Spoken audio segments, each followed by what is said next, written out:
I'm Dr. Timothy Snyder with the Franciscan Physician Network Pediatrics Department.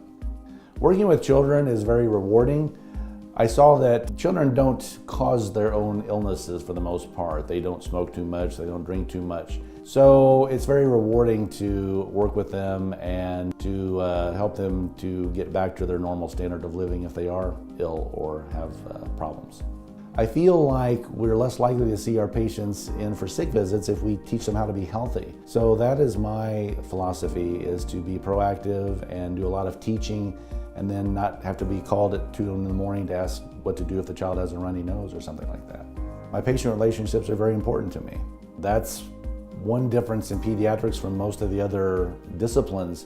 We see a child, I hold a baby that's 6 hours old, and in 18 years I do their college physical. And in that span of time, we see so much change and development. It's really amazing, as opposed to starting to see a patient when they're 40 and then when they're 60.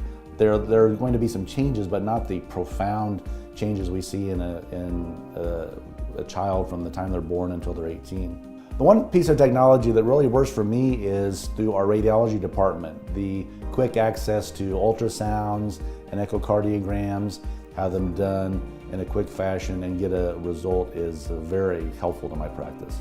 I have 3 boys, and 2 of them are Eagle Scouts, and the third is on his way to becoming an Eagle Scout. I've been the Scoutmaster for 10 years or so now. As far as hobbies, I'm a collector. People look at my office and they see it looks kind of like a toy museum. But what I tell them is I don't have a house on the lake, and I don't have a boat, and I don't have a sports car, but I have lots and lots of action figures and comic books, really from the time I was 12 or so on.